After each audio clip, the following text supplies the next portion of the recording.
The call came in at 11:47 on a Wednesday night, and Iris Dalton almost didn't answer it. She was already in bed, half asleep, her work phone charging on the nightstand and her personal phone face down on the pillow beside her. She had a deposition at 7 the next morning. She had told herself she was done for the night.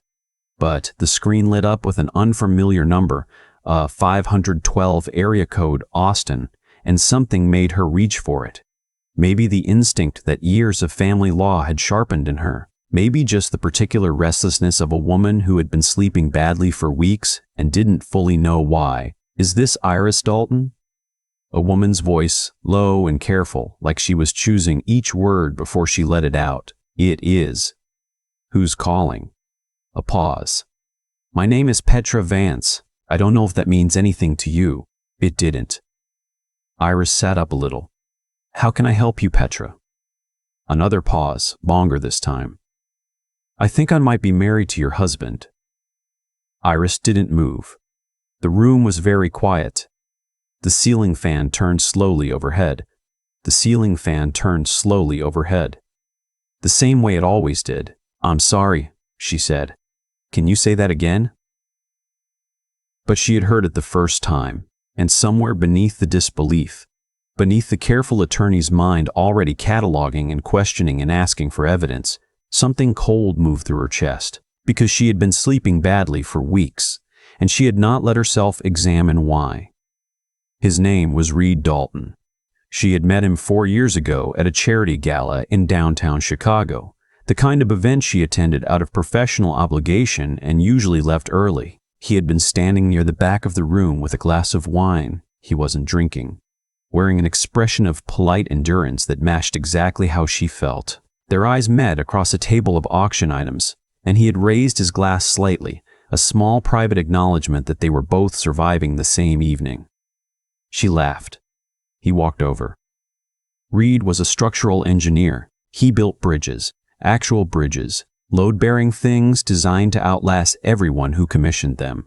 He talked about his work the way she imagined architects must, with a quiet reverence for the idea that something he touched might still be standing 100 years from now. He was steady and considered and had a particular way of listening that made her feel like what she said was the only thing in the room that mattered. He was also funny in the driest possible way, the kind of humor that arrived without announcement and left her laughing before she realized what had happened.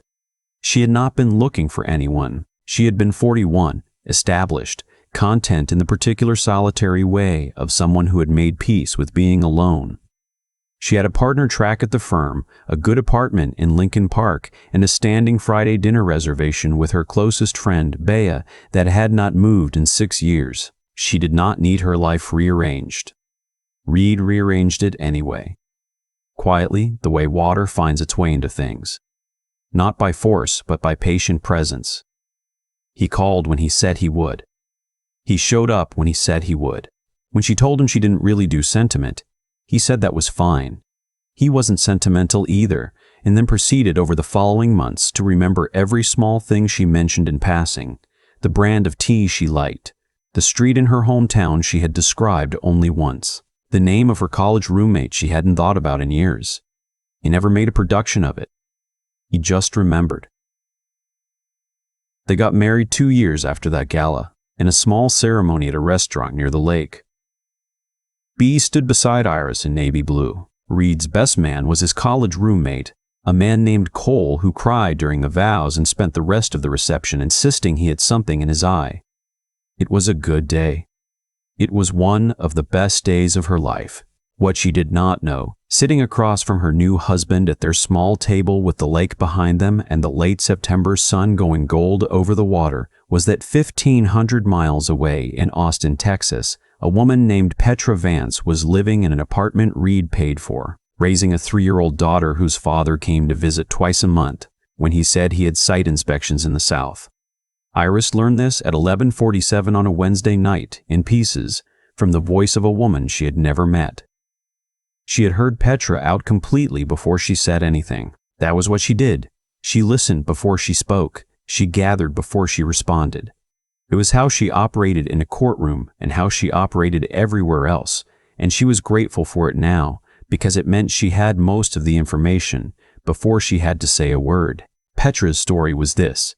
She had met Reed 3 years ago in Austin, where he had traveled for a bridge construction project. They had dated for 5 months before she found out she was pregnant. Reed had told her, very calmly, that he wanted to be part of the child's life. He had found her the apartment. He came down every second weekend, sometimes more. He told her he was not in a relationship. He told her things were complicated, but he was working towards something. He used the word eventually a great deal. The daughter's name was Wren. Petra had found out about Iris 3 days ago. She had borrowed Reed's phone to look up a restaurant address and seen a text from someone named Bea that said, "So glad you guys made it to the anniversary dinner last month." Iris looked so happy. She had read it twice. She had asked Reed who Iris was. He had said it was a colleague. She had not believed him. There was something in the way he reached for the phone, and so she had done what people do when they are afraid of what they might find. She had looked. She found the firm website first, Iris Dalton, partner. Then a photo from a law firm event. The two of them together. Reed's hand at the small of her back. Then the marriage announcement that had run in the Tribune 2 years ago. Petra told this quietly, without hysteria, in the methodical way of someone who had spent 3 days deciding whether and how to make this call. She was 34 years old. She was a graphic designer. She had a 3-year-old daughter who called Reed Daddy and asked for him when he wasn't there. When she finished, Iris said, "Thank you for telling me. I'm going to need a few days." "Of course," Petra said. "I want you to know," Iris said carefully, "that I believe you." A small, unsteady exhale from the other end of the line. "Thank you. I'll be in touch." She hung up. She sat on the edge of the bed for a while. Reed was not home. He was traveling. Had been since Monday. A project in Nashville he had described in moderate detail over the phone 2 nights ago. She stared at the floor. Then she got up, went to the kitchen, and made coffee. It was midnight. She had a deposition at 7. She made the coffee anyway because there was nothing else to do with her hands, and she needed her hands to be doing something. She did not cry. She wasn't sure yet what she was feeling. It was too large and too strange to have a shape. It was like standing in front of a building she had lived in for years and being told that the entire foundation was different from what she had been shown. She went to her office. She sat down at her desk. She opened her laptop. She was a family law attorney. She had spent 15 years helping other people navigate exactly this kind of devastation. She knew what the paperwork looked like, what the process was, what the evidence needed to be. She had seen every version of this from every angle. She had sat across from women like Petra. She had also, she now understood, been the woman who didn't know. She started with what she could verify. Reed's travel calendar shared between them for scheduling. She had never had reason to look at it with suspicion before. She looked at it now. Austin, 7 visits in the last 14 months, all listed as site inspections, all lasting 2 to 4 days. She opened the folder where they kept their shared financial documents. She was meticulous about records. It was professional habit. She found what she was looking for in under 20 minutes. A secondary account, linked to a card she had not known existed, connected to a bank he had not mentioned. Withdrawals every month. Regular, consistent. The amount of an apartment lease in a mid-tier Austin neighborhood. 14 months of payments. She sat back. She looked at her coffee. She did not touch it. She called Bea at 7 the next morning, after the deposition. "I need to tell you something," she said, "and I need you to not say anything until I'm done." Bea said, "Okay."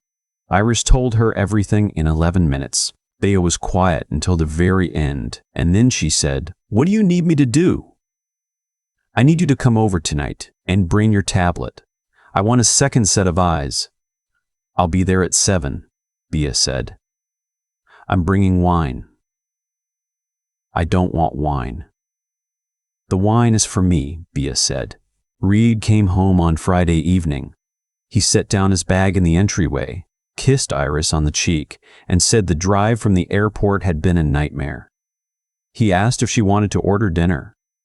She said she already made something. He seemed pleased. He went to change, came back in a t-shirt and jeans, and sat at the kitchen counter talking about Nashville, the project, a difficult contractor, a problem with the soil reports that had pushed the timeline back. He was good at this. She understood now how good he was at this, how fluently he spoke about the constructed version of his life. She watched him talk. She thought about a little girl named Wren who asked for him when he wasn't there. She did not confront him that night. She was not ready. She was still building. Over the following week, she built carefully. She contacted a forensic accountant Bay knew through a mutual colleague. She went through 14 months of records and found a pattern so consistent it was almost administrative. Austin expenses, Nashville expenses, 2 months in Portland that didn't correspond to any project she could find reference to. She documented everything. She made copies. She sent them to her own personal email, to a cloud folder, and to a printed file she kept at the office. On the 8th day, she called Petra back. "I've been going through the financials," Iris said. "Okay," Petra said quietly. "He's been supporting the apartment for 14 months. There are also other cities. Portland twice. I'm not sure what that is yet." A silence. Then Petra said, "He told me Portland was a conference." "It may have been," Iris said. "Or there may be something else. I don't know yet. I wanted to tell you before I knew because you have the right to know as I find things, not just at the end." Petra was quiet for a moment. "Why are you doing this?" she said. Not accusatory. Genuinely curious. Iris thought about it. "Because you called me," she said. "You didn't have to do that. You could have just disappeared, protected yourself, never said a word. You called me because you thought I deserved to know the truth. That matters to me." Another silence. Then, "Thank you. I'm going to connect you with a colleague of mine," Iris said. "She specializes in family law, paternity, and civil financial fraud. She's the best I know. I want to make sure you and Wren are protected before any of this becomes official." Reed found out on a Tuesday. He came home to find Iris sitting at the kitchen table with a single folder in front of her. She had moved her things out the previous weekend while he was in Nashville. Essential documents, her grandmother's ring that she kept in the top drawer, the photograph from her law school graduation that had sat on the bookshelf since before he moved in. She had arranged to stay with Bea. She had done it quietly, over the course of a regular Saturday while Reed believed she was at a work event. She had left the apartment mostly intact. She didn't want his things. She wanted documentation and distance and a clean line between what was hers and what wasn't. She watched him register the folder on the table. She watched something shift in his face, the smooth, practiced expression he wore for almost every occasion showing a crack, something uncertain moving behind it. "Sit down, Reed." He sat. He looked at the folder, then at her. "I've spoken with Petra Vance," she said. He opened his mouth. She held up one hand. "I've also spoken with my attorney, and with a forensic accountant, and with a colleague who is now representing Petra and Wren." She slid the folder across the table. "Everything is documented. 14 months of Austin payments. 2 Portland trips. The secondary account. The travel patterns cross-reference with your project records." She folded her hands on the table. "There is nothing in here that can be explained away. I want you to understand that before you say anything." Reed did not say anything for a long time. He looked at the folder. He looked at the table. He looked, finally, at her. And she saw it there. The thing she had been bracing for. The exact moment when a person runs out of the performance they've been rehearsing. And there is nothing left but the bare fact of what they've done. "Iris," he said. His voice was very low. Please, no, she said quietly. There's nothing to say. The papers have already been filed. She stood up. She picked up her coat from the back of the chair. She had planned this moment carefully, the way she planned everything. How long to stay, what to say, what not to say, what to say, what to say. She had given herself exactly as long as she needed and not a minute more. At the door, she paused. Ren is 3 years old, she said. She calls you daddy. Whatever comes next, you need to understand that whatever you do to Petra, you do to her. She looked at him once more. Be a better father than you were a husband. She walked out. He called 42 times over the next 5 days. She answered on the 43rd. There's nothing to negotiate, she said. My attorney handles all of it from here. If you'd like to discuss your daughter's future, Petra's attorney is the correct person to call. If you'd like to discuss the marriage, mine is. Iris, I love you. I have always loved you. What I had with Petra wasn't, Reed. Her voice was entirely steady. What you had with Petra wasn't, Reed. Her voice was entirely steady. What you had with Petra is a child. Her name is Ren. She is 3. Focus on that. She hung up. What followed was not clean or quick, because it never is. The divorce took 9 months. Reed's attorney tried several angles, all of which her attorney and her own meticulous documentation dismantled methodically. The financial fraud case, pursued on Petra's behalf, was slower and more complicated but ultimately airtight. Reed had drained a considerable amount from shared accounts to fund Austin over the years, routed through the secondary account in ways that looked deliberate only when you had a forensic accountant laying out the pattern. He lost the house he had bought 2 years before their marriage. He lost a major city contract when the discrepancy in his financial records became part of a civil discovery process and the details reached the project oversight board. In engineering, as in most things, the reputation is the work. And his was done. She heard from Bea, who heard from Cole, that he had ended up in a rental on the far north side. His phone number changed, his social media accounts deleted one by one.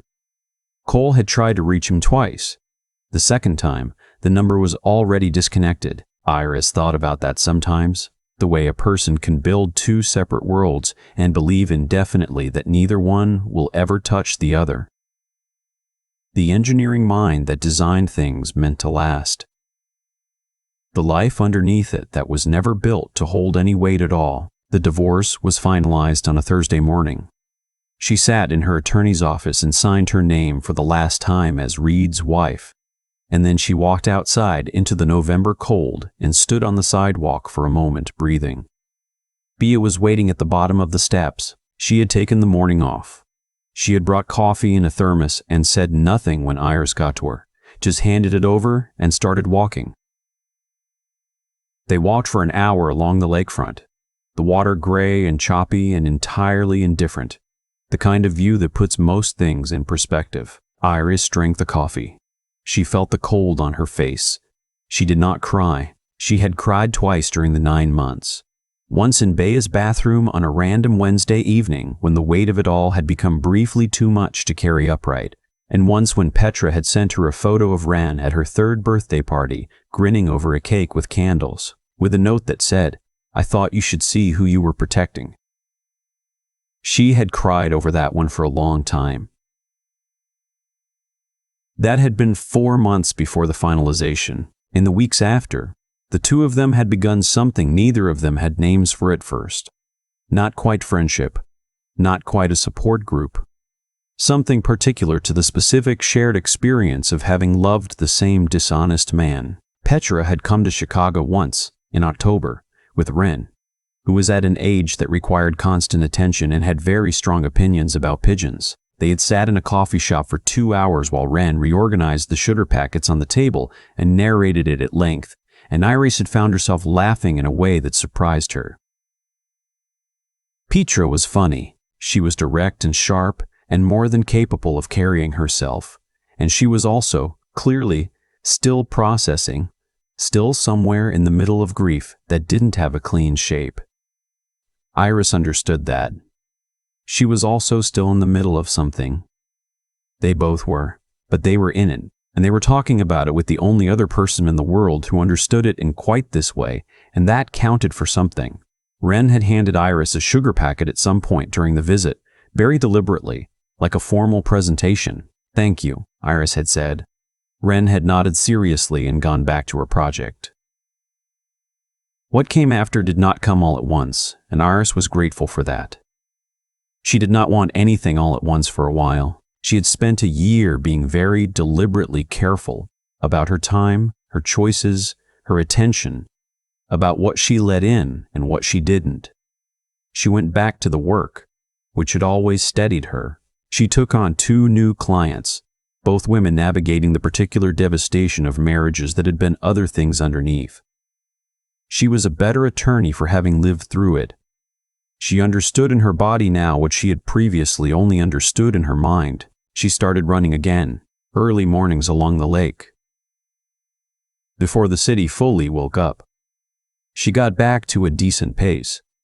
She slept better. She let Bea drag her to a gallery opening that she attended out of obligation and actually enjoyed, and then to a friend of a friend dinner party she expected to endure and left at 11 only because she had an early morning, not because she wanted to go.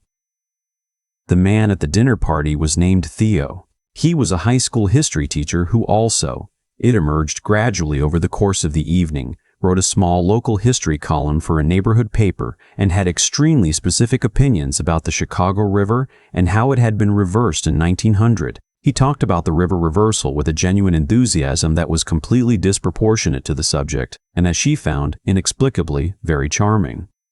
He asked her twice what she thought about things she said and actually waited for the answer. He didn't ask for her number. He mentioned at some point near the end of the night that he was usually at a coffee place on Fullerton on Saturday mornings, a habit he'd had for about 3 years. That was all. She went the following Saturday and told herself it was just coffee. He was there. He had a book open and a cup of something she couldn't identify from across the room, and he looked up when she came in and smiled with the particular calm of someone who is not particularly surprised, but is genuinely pleased. He moved his book to make room without being asked. "You actually came," he said. "I was in the neighborhood." "You live in Lincoln Park," he said. "This is Lakeview." "I was in the extended neighborhood." He laughed.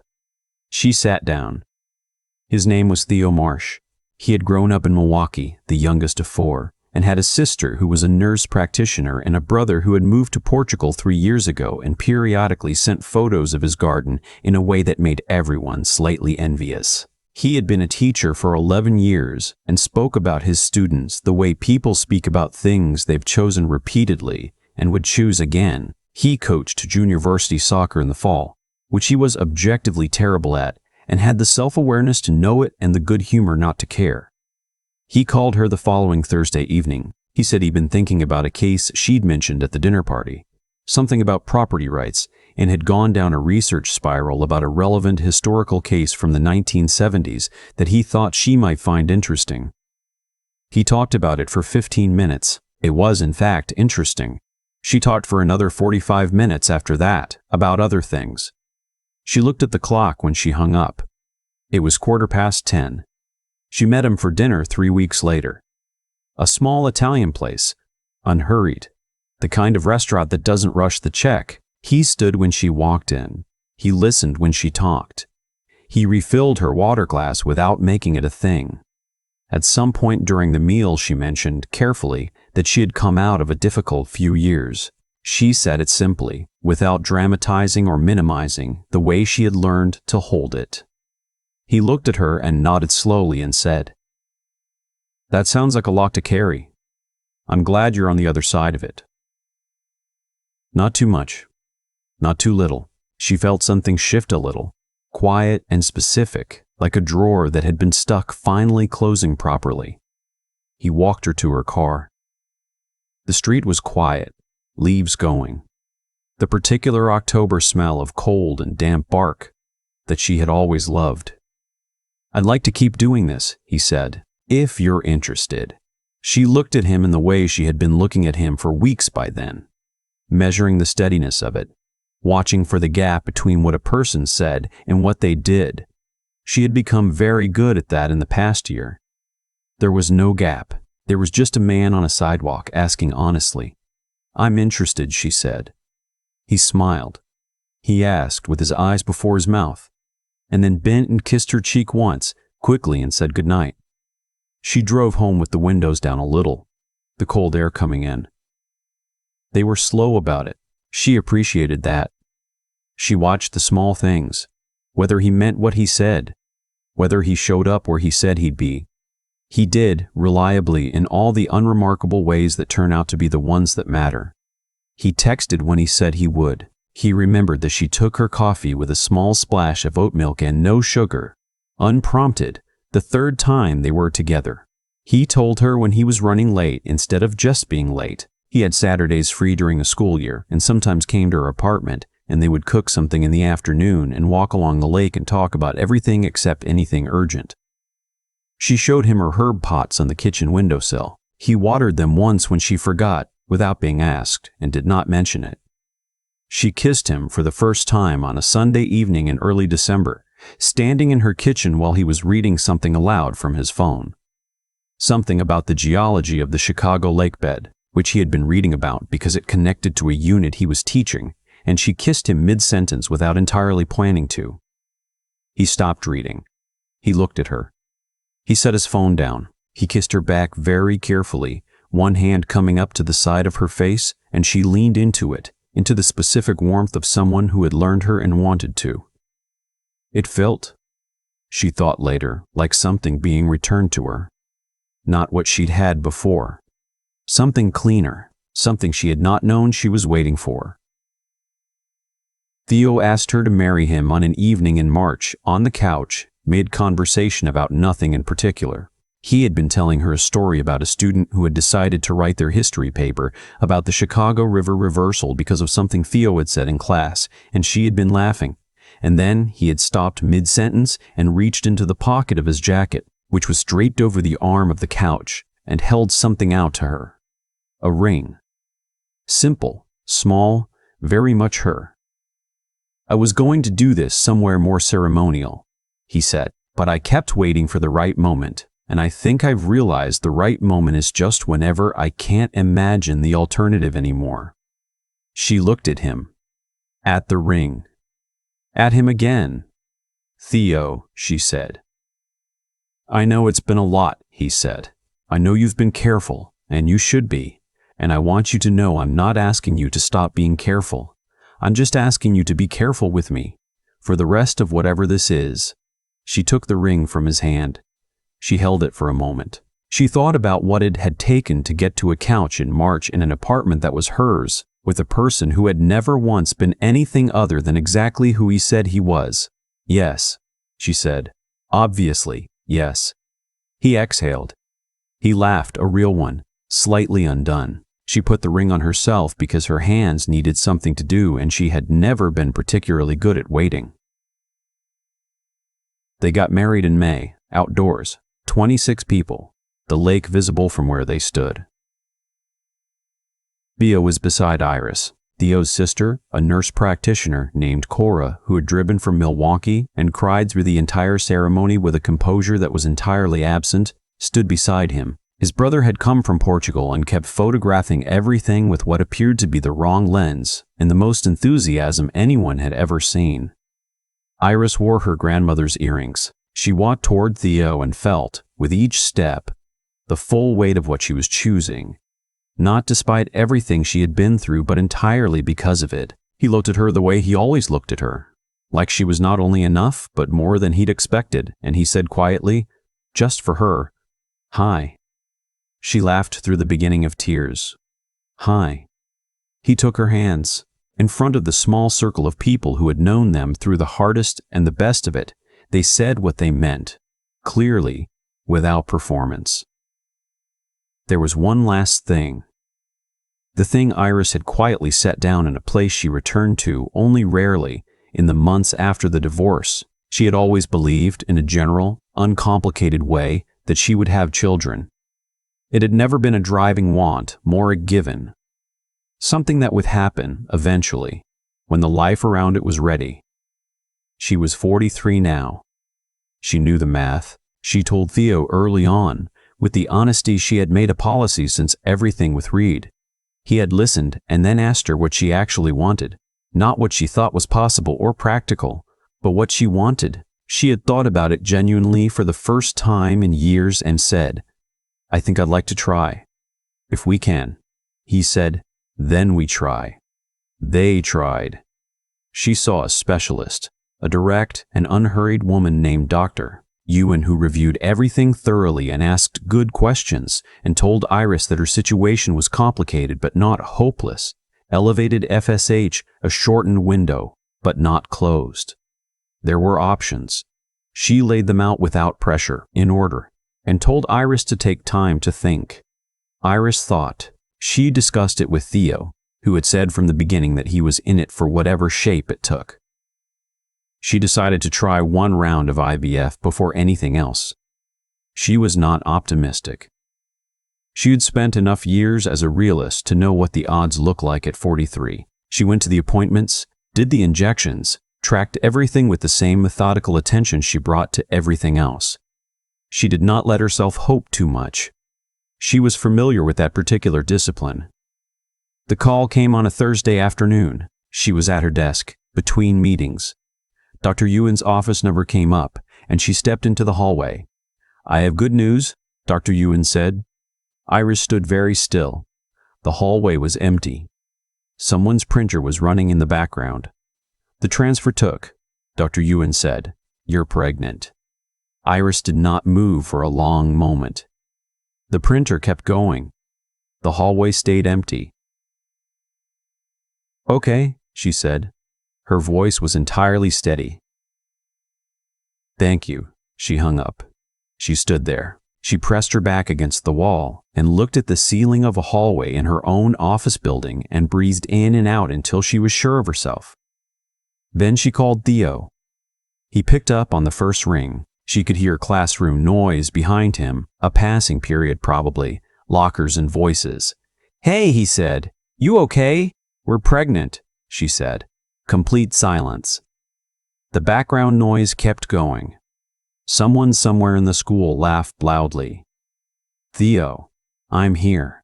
His voice was different, lower. "I'm here. I'm just." He stopped, recovered mostly. You were sure?" Dr. Ewan just called. She heard him exhale, long and slow and entirely unguarded. "Okay," he said, very quietly. "Okay. You're crying," she said. "I'm in a hallway," he said. "There are students. You're still crying. They're not looking." A pause. "I love you." "I love you too. Go back to class." "I can't," he said. "I need like 5 minutes." She smiled. Outside the window at the end of the hallway, Chicago was doing what it always did in late spring. The particular hopeful quality of the light. The lake, somewhere to the east. Everything slightly uncertain and slightly promising, all at once. The baby arrived on a Friday morning in January, in a delivery room at Northwestern, with Theo beside her every minute, his hand in hers, his voice steady and close, saying the things that mattered and not the ones that didn't. When the first cry came, he pressed his face to her hair and shook slightly, undone in the specific way of someone who has been holding something together for a long time and can finally, safely let go. Their daughter's name was June. She arrived in January, but they had chosen the name in June, on a Sunday afternoon, sitting by the lake, while the city moved around them, and for a few hours, nothing was required of either of them except to sit there together. It seemed right. Bea arrived at the hospital 2 hours later with the most elaborate fruit basket Iris had ever seen, and immediately began photographing June from 6 different angles before sitting down and saying nothing for a long moment. "Iris," she said finally. "Bae, she has your face. She's 3 hours old." "She has your face," Bea said firmly. Petra texted that evening. A line of small white flowers and one sentence. "You were always going to get here. Iris read it sitting up in the hospital bed, June asleep in the bassinet beside her, Theo asleep in the chair across the room with his chin on his chest and his hospital visitor badge still clipped to his shirt. She had a photo of this that she would keep forever.